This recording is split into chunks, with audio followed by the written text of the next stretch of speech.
जय हिंद। चलिए आज देखते हैं प्रकाश का प्रकीर्णन।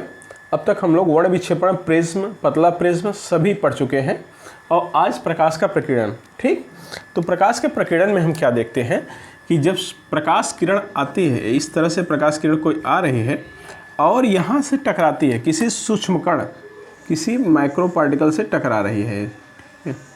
किरण आई, किसी पार्टिकल से टकरा गई, तो ये पार्टिकल इस किरण को सबसे पहले एब्जॉर्ब कर लेता है, अवशोषित कर लेता है। किरण आई, इस पर टकराई, ये अवशोषित किया, अवशोषित करने के बाद रखता नहीं, बिखेर देता है। इस दिशा में भी बिखेर देता है, इस दिशा में भी बिखेर देता है, इस दिशा में भी बिखेर देता है, इस दिशा में भी बिखेर देता है और इस दिशा में भी बिखेर देता है। इसका मतलब किरण आई, इसने अवशोषित किया और विभिन्न दिशाओं में क्या किया, बिखेर दिया, और इसी घटना को क्या कहते हैं, प्रकाश का प्रकीर्णन। इसका मतलब जब प्रकाश किरण सूक्ष्मकण से टकराती है, सूक्ष्मकण उसे अवशोषित कर लेता है और विभिन्न दिशाओं में बिखेर देता है, इस घटना को प्रकाश का प्रकीर्णन कहते हैं। लेकिन मज़ेदार बात यह है कि यह प्रकीर्णन जो विभिन्न दिशा में बिखेरने वाली बात है, यह कण अलग अलग कलर के लिए अलग अलग ढंग से करता है। मतलब किसी कलर को ज़्यादा बिखेरता है तो किसी कलर को कम बिखेरता है। तो ये वैज्ञानिक रेले ने बताया, उनका नाम था लॉर्ड रेले। लॉर्ड रेले ने समझाया, लॉर्ड रेले के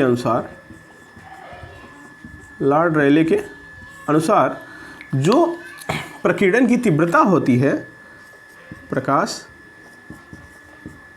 के प्रकीर्णन की तीव्रता, इंटेंसिटी, अर्थात किसे ज़्यादा बिखेरेगा किसे कम, उसे हम IS से दिखाते हैं। और IS व्युत्क्रमानुपाती होता है किसके, I माने इंटेंसिटी, S माने स्कैटरिंग, I माने इंटेंसिटी, S माने स्कैटरिंग। वह व्युत्क्रमानुपाती होता है किसके, तरंग दैर्ध्य के चतुर्थ पावर के। ये बहुत खास बात है, तरंग दैर्ध्य के चतुर्थ पावर के व्युत्क्रमानुपाती होता है। इससे पता चल जाएगा कि किस कलर को ज़्यादा बिखेरेगा, किस कलर को कम बिखेरेगा। ऐसे कैसे पता चलेगा, तो मैं आपको समझाता हूँ। आपने पिछले लेक्चर में विबग्योर पढ़ा था, विबग्योर पढ़ा था, जी पढ़ा तो था। तो विबग्योर में आपने देखा था कि जैसे इधर आते हैं आप, violet, indigo, blue, green, yellow, orange, red, इसका वेवलेंथ बढ़ता है, तरंग दैर्ध्य बढ़ता है। इसका मतलब जैसे इधर आ रहे हैं तो वेवलेंथ क्या हो रहा है, इंक्रीज हो रहा है। अगर आपको याद हो तो सबसे कम वेवलेंथ 3900 एंगस्ट्रम वायलेट के लिए था, लेमडा भी, और सबसे अधिक वेवलेंथ लेमडा आर का था 7800 एंगस्ट्रम। ठीक, इधर से इधर जाने पर वेवलेंथ बढ़ रहा था। सबसे कम इसका था, सबसे अधिक इतना इसका था। राउंड फिगर में अगर इसको कहेंगे, इसको 4000 एंगस्ट्रम कहते हैं, और राउंड फिगर में अगर इसे कहेंगे, इसे 8000 एंगस्ट्रम कहते हैं। ठीक है, राउंड फिगर में। तो राउंड फिगर में इसे 4000, इसे 4000, इसे 8000 कह सकते हो। ठीक है, अप्रॉक्सीमेट। तो जैसे जैसे वेवलेंथ बढ़ेगा, स्कैटरिंग क्या होगी, कम होगी, अर्थात प्रकीर्णन कम होगा, बिखरेगा कम। तो बताइए सबसे कम, इन सातों कलर में सबसे कम वेवलेंथ किसका है सर? सबसे कम वेवलेंथ इसका है। इसका, ये इसका मतलब ये बैगनी है सर, वॉयलेट है, बैगनी है। तो जब बैगनी का वेवलेंथ सबसे कम है तो अर्थात ये सबसे कम किसका है, बैगनी का। तो प्रकीर्णन सबसे ज़्यादा किसका होगा, बैगनी का। सबसे ज़्यादा प्रकीर्णन किसका होगा, बैगनी का। और सबसे अधिक वेवलेंथ उल्टा होता है ना जी। इसका मतलब क्या होता है बताओ, व्युत्क्रमानुपाती का मतलब क्या होता है? व्युत्क्रमानुपाती का मतलब होता है अगर लेमडा बढ़ेगा, अर्थात तरंगदैर्ध्य बढ़ेगा, तो जो IS है अर्थात प्रकीर्णन है वो घटेगा। नीचे की दिशा में तीर गए तो घटने का मतलब, ऊपर दिशा में गए तो बढ़ने का। इसका मतलब ये हुआ। तथा दूसरा मतलब क्या हुआ, अगर लेमडा घटेगा, तरंगदैर्ध्य घटेगा, तो IS क्या होगा सर? इसका मतलब है बढ़ेगा। जी, व्युत्क्रमानुपाती का मतलब यही होता है कि अगर ये घटेगा तो ये बढ़ेगा, और ये बढ़ेगा तो ये घटेगा। अब समझ में आई बात? तो सबसे कम किसका वेवलेंथ है, बैगनी का। तो बैगनी सबसे ज़्यादा बिखरेगा, प्रकीर्णन सबसे ज़्यादा होगा। और सबसे अधिक वेवलेंथ किसका है? सबसे अधिक वेवलेंथ तो लाल का है। देख लो इन सातों में सबसे अधिक लाल का है। तो जब लेमडा लाल का सबसे अधिक है तो प्रकीर्णन सबसे कम होगा। तो इसीलिए कहा जाता है कि लाल रंग का प्रकीर्णन सबसे कम होता है और बैगनी रंग का प्रकीर्णन सबसे अधिक होता है। इन सातों का क्रम देखें तो सबसे यही क्रम होगा बिखरने का भी। सबसे ज़्यादा बैगनी बिखरेगा, उसके बाद जो बचे हैं उनमें सबसे 6 बचे तो 6 में इंडिगो बिखरेगा, फिर ब्लू बिखरेगा, फिर ग्रीन बिखरेगा, फिर येलो बिखरेगा, फिर ऑरेंज बिखरेगा, सबसे कम रेड बिखरेगा। एक क्रम रहेगा, क्योंकि क्रम से वेवलेंथ बढ़ेगा तो क्रम से प्रकीर्णन घटेगा।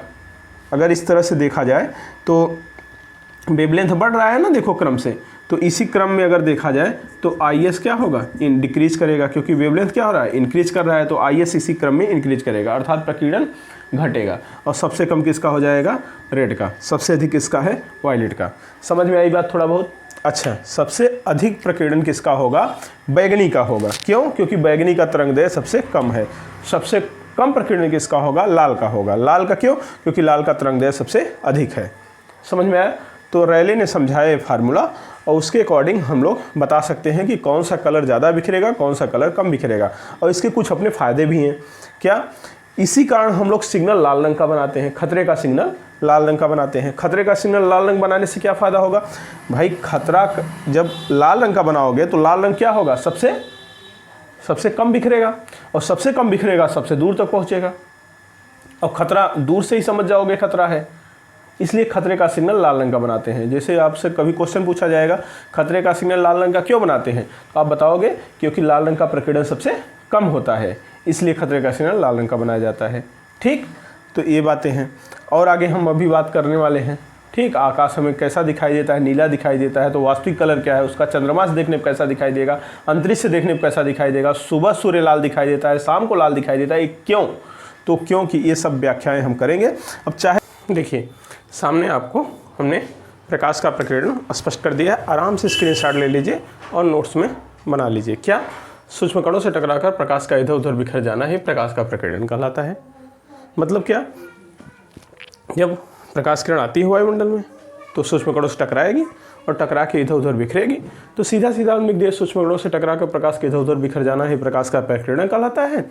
और लॉर्ड रैले के अनुसार क्या है, प्रकाश के प्रकीर्णन की तीव्रता IS तरंगदैर्घ्य के चतुर्थघात के व्युत्क्रमणपाती होती है, जैसा कि हमने समझाया, और इससे स्पष्ट जो बातें हमने वहाँ बताई थी वो यहाँ लिख दिए हैं। अब क्या है, विबग्योर में जो 7 कलर होते हैं उनके लिए अलग अलग तरंगदैर्घ्य होगा और अलग अलग बिखरने का उनका प्रकीर्णन होगा। तो सबसे कम तरंगदैर्घ्य किसका, बैगनी का। कितना देख लो, 3900 एंगस्ट्रॉम या लगभग 4000 एंगस्ट्रॉम कह सकते हो। लाल का क्या, 7800, राउंड फिगर में 8000 कह लो। तो राउंड फिगर क्यों ले रहे हैं, अभी तुलना करने के लिए। ठीक, तो इससे क्या स्पष्ट हुआ, जिसका तरंगदैर्घ्य ज़्यादा होगा उसका प्रकीर्णन कम होगा। तो लाल रंग का प्रकीर्णन सबसे कम, तो बैगनी रंग का प्रकीर्णन सबसे अधिक होता है। ठीक, देख लो और स्क्रीनशॉट इसका ले लो, तब हटाएं। जो बातें हम पिछले अभी कुछ देर पहले समझाए थे उसे हम यहाँ लिख दिए हैं, आप स्क्रीनशॉट ले लीजिए, मैं बगल हूँ। ठीक, इस तरह से साफ़ सुथरा आप बना लीजिएगा अपने नोट्स में। फिर आगे बातें करते हैं। देखिए, जब हम प्रकीर्णन समझ जाते हैं कि किस कलर का प्रकीर्णन सबसे अधिक होता है, किसका सबसे कम होता है, लाल रंग का प्रकीर्णन सबसे कम और बैगनी का सबसे अधिक, तो एक क्वेश्चन जो मोस्ट इम्पॉर्टेंट, बहुत इंपॉर्टेंट क्वेश्चन है जो विभिन्न परीक्षाओं में आते हैं, ए और ए, बहुत ही इंपॉर्टेंट क्वेश्चन है। ठीक, यही क्वेश्चन प्रकीर्णन से बनते हैं। पूछता है खतरे के सिग्नल लाल रंग के ही क्यों बनाए जाते हैं, और एक क्वेश्चन जो पीछे हम लिखाए थे कि किस रंग का प्रकीर्णन सबसे अधिक, किसका सबसे कम, तो ये तो आप जानते हैं, वो भी इम्पॉर्टेंट है। तो पूछेगा खतरे के सिग्नल लाल रंग क्यों बनाए जाते हैं, तो आप बताओगे इसका लाल रंग का प्रकीर्णन सबसे कम होता है इसलिए लाल रंग का बनाया जाता है। प्रकीर्णन सबसे कम होने से क्या मतलब है, प्रकीर्णन सबसे कम है तो सबसे दूर तक जाएगा, और दूर तक जाएगा तो हमें दूर से पता चल जाएगा खतरा है। ठीक है, कहीं खतरा है, यहाँ खतरा है और हमें दूर से पता चल जाएगा वहाँ खतरा है, तो लाल रंग ही तो दूर तक आएगा, तो हमें पता चल जाएगा लाल रंग। बैगनी लगाओगे दूर तक जा ही नहीं पाएगा, तो पता नहीं चलेगा। तो लाल रंग है, दूर से पता चल जाएगा खतरा है, तो हम अपना मैनेज कर लेंगे, इसलिए खतरे के सिग्नल लाल रंग के बनाए जाते हैं। ठीक, चंद्रमा था अंतरिक्ष से देखने पर आकाश कैसा दिखाई देता है, काला, आकाश काला दिखाई देता है। ठीक, कहाँ से, चंद्रमा और अंतरिक्ष से। लेकिन पृथ्वी से देखने पर किसके कारण, प्रकीर्णन के कारण नीला दिखाई देता है। पृथ्वी से देखने पर आकाश प्रकीर्णन के कारण नीला दिखाई देता है, जबकि है वो क्या, काला। अंतरिक्ष और चंद्रमा से क्या दिखाई देता है, काला। अभी हम समझाते हैं कैसे। और एक और बात, सूर्योदय था सूर्यास्त के समय सूर्य लाल दिखाई देता है, क्यों, प्रकीर्णन के कारण। इसका भी कारण क्या है, सुबह और शाम को सूर्य लाल दिखाई देने का प्रकीर्णन के कारण। चलो पहले ये समझ लेते हैं, फिर ये समझेंगे। चलो देखो, ये मान लो ये पृथ्वी माता, ये पृथ्वी है, इसके चारों ओर क्या है? वायुमंडल है। चारों ओर क्या है? वायुमंडल है। कितना दूर तक फैला है आपको पता है वायुमंडल? 36,000 किलोमीटर तक। कितना दूर तक? 36,000 किलोमीटर तक फैला है। इसके बाहर फिर क्या होगा? इसके बाहर अंतरिक्ष होगा, जहां लोग जाते हैं, कहते नहीं अंतरिक्ष यात्री जा रहे हैं। सुनीता विलियम्स, कल्पना चावला, राकेश शर्मा, ये सब कहाँ गए थे? अंतरिक्ष में। मात्र कितना दूर है? पृथ्वी ये है, ये पृथ्वी पे मान लो चंगू मंगू कोई है, पृथ्वी पर है, तो पृथ्वी से 36,000 किलोमीटर बाहर चले जाओगे, स्पेस मिल जाएगा, अंतरिक्ष मिल जाएगा, स्पेस। ठीक, लेकिन अब इस अंतरिक्ष का तुलना चंद्रमा से मत करना है। ये अंतरिक्ष मात्र 36,000 किलोमीटर दूर है मेरे भाई, 36,000 किलोमीटर, जबकि चंद्रमा यहाँ से 3,84,000 किलोमीटर दूर है। ये मून यहाँ है, 3,84,000 किलोमीटर दूर है चंद्रमा। तो चंद्रमा बहुत दूर है, बात समझ रहे हैं? जबकि आपका अंतरिक्ष या स्पेस मात्र 36,000 किलोमीटर दूर है और चंद्रमा 3,84,000 किलोमीटर दूर है, जहाँ पर नील आर्मस्ट्रांग गया था, जहाँ पर चंद्रयान मिशन अभी हुआ है। ठीक, तो अंतरिक्ष से जाना, स्पेस में जाना नज़दीक है, लेकिन अब वहाँ जाना बहुत दूर है। फिलहाल हम ये नहीं बताने जा रहे हैं, हम प्रकीर्णन समझाने जा रहे हैं। तो ज़रा समझिए, अब सुबह और शाम कैसे होता है? सुबह और शाम कैसे होता है ये समझिए ज़रा। सर सुबह शाम कैसे होता है? ये पृथ्वी इस तरह से घूमती है, ये देखो ये, और इधर है मान लीजिए 1 मिनट के लिए अगर सूर्य, ये सूर्य है, अगर ये सन है आपका, तो प्रकाश दे रहा है, तो ये देखो यहाँ प्रकाश पहुँचेगा, यहाँ प्रकाश पहुँचेगा, ठीक, और यहाँ प्रकाश पहुँच गया मान लो, तो ये यहाँ दोपहर का प्रकाश होगा, यहाँ सुबह का प्रकाश, यहाँ शाम। अगर ऐसे घूम रहा है तो पीछे क्या होगा? पीछे तो सर रात होगा। क्यों रात होगा? क्योंकि पीछे प्रकाश नहीं पहुँचेगा तो वहाँ रात, और यहाँ तक प्रकाश पहुँचा तो यहाँ ऐसे ऐसे घूम रहा है, तो ये धीरे से रात के बाद क्या हो जाएगा? सुबह। ये सुबह मॉर्निंग का टाइम हो गया, और ये धीरे धीरे घूमते घूमते अब शाम को जाएगा तो ये शाम का टाइम हो गया। तो ये सुबह और शाम को टाइम है, शाम का टाइम है, ठीक। और ये दोपहर का टाइम, इधर आधा आधा इधर, तो दोपहर टाइम। होता क्या है कि देखो सुबह और शाम को देखो वायुमंडल में दूरी बहुत ज़्यादा तय करनी पड़ रही है प्रकाश किरणों को। जब सुबह शाम वायुमंडल में दूरी ज़्यादा तय करनी पड़ेगी तो प्रकाश का प्रकीर्णन भी ज़्यादा होगा। ज़्यादा दूरी तय करनी पड़ेगी, सूक्ष्मकण से ज़्यादा टकराएगा और ज़्यादा प्रकीर्णन होगा। और ज़्यादा प्रकीर्णन होने से जो कलर आपके हैं ये VIBGYOR, इसमें से इन लोगों का प्रकीर्णन तो बहुत ही ज़्यादा होता है, ठीक है, तो इधर ही प्रकीर्णित हो जाएंगे, ठीक। बाकी कुछ दूर जाएंगे ज़रूर, लेकिन ये लाल रंग सबसे दूर जा पाएगा। जब सबसे दूर जाता है तो यहाँ पर जो व्यक्ति है उसकी आंखों में लाल रंग पहुँचता है, और लाल रंग पहुँचेगा तो सूर्य उससे क्या दिखाई देता है? लाल रंग। और शाम को भी यही केस होता है। लेकिन दोपहर में क्या होता है? दोपहर में सातों पहुँच जाते हैं, और सातों का मिश्रण क्या होता है? वाइट होता है। सातों का मिश्रण क्या होता है? वाइट होता है। अब बातें समझ में आ गई? सुबह शाम कैसे दिखाई देता है? लाल। आप ऐसा भी कर सकते हैं कि सूर्योदय था सूर्यास्त के समय, सूर्य की किरणों को वायुमंडल में ज़्यादा दूरी तय करनी पड़ती है, अतः केवल वही किरणें हमारे पास तक आ पाती हैं जिनका प्रकीर्णन बहुत कम होता है। चूंकि लाल रंग का प्रकीर्णन सबसे कम होता है और लाल रंग हमारी आंखों में जाता है, इसलिए सूर्य में लाल दिखाई देता है। सीधी सी बात। अगर व्याख्या करना हो इसका तो ऐसे कर सकते हैं कि सूर्योदय और सूर्यास्त के समय सूर्य की किरणों को वायुमंडल में ज़्यादा दूरी तय करनी पड़ती है, तो केवल वही किरणें हमारे आंखों में आती हैं जिनका प्रकीर्णन बहुत कम होता है। और चूंकि लाल रंग का प्रकीर्णन सबसे कम होता है और लाल रंग हमारी आंख में जाता है और सूर्य हमें लाल दिखाई देता है। ठीक, समझ में आ गई बात? ओके, तो ये हुआ सुबह और शाम के सूर्य के लाल दिखाई देने का। अब चलो चंद्रमा से देखने पर ये सब बातें कर लेते हैं। ऊपर क्या ये लिखा गया है, ठीक है, चलो ये भी बात कर लेते हैं। लगे हाथ, क्या दिक्कत है, ये भी बात कर लो सर। तो चंद्रमा था, अंतरिक्ष से देखने पर आकाश कैसा दिखाई देता है? काला दिखाई देता है। अच्छे, चंद्रमा था, अंतरिक्ष से देखने पर आकाश काला दिखाई देता है। ये देखो, ये आकाश हो गया, ये भाई आकाश हो गया, ये महोदय सूर्य हो गए, ठीक, ये पृथ्वी माता हो गई,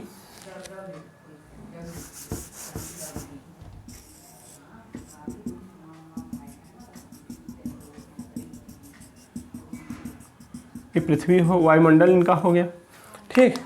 अब कोई किरण जब इधर से आई यहाँ, ठीक, इधर किरण आई, तो ये किरण में सबसे ज़्यादा बिखरने वाला क्या है? सबसे ज़्यादा बिखरने वाला ये 3 कलर हैं, VIBGYOR। इसमें सबसे ज़्यादा बिखरने वाले ये तीनों हैं। और तीनों बिखर कर नीला ही हो जाते हैं, क्योंकि तीनों एक बैगन की तरह नीला है, जामुन की तरह नीला है, आसमान की तरह नीला, तीनों नीला है। वॉयलेट बैगनी नीला, इंडिगो जामुनी नीला, ब्लू आसमानी नीला, और तीनों जब बिखरते हैं तो ओवरऑल बनाते हैं नीला। तो इस प्रकार से यहाँ एक लेयर बन जाता है। कौन सा लेयर बन जाता है? नीले कलर का। ये वायुमंडल में एक नीले कलर का लेयर बन जाता है।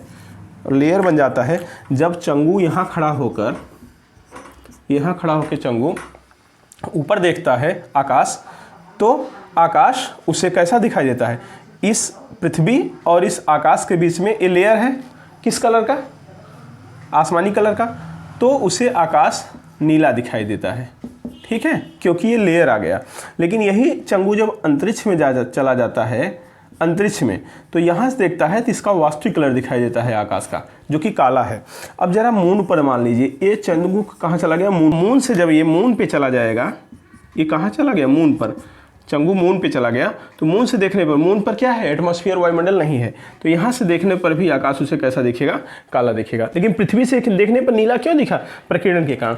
तो वही तो लिखा हूँ, चंद्रमा था अंतरिक्ष से देखने पर आकाश काला दिखाई देता है, चंद्रमा और अंतरिक्ष से देखने पर आकाश काला दिखाई देता है, जबकि पृथ्वी से देखने पर प्रकीर्णन के कारण नीला दिखाई देता है। यही लाइन लिखा गया है। समझ में आ गई बात? तो ठीक, स्क्रीनशॉट ले लो जो समझ में आए, ठीक है, स्क्रीनशॉट ले लो।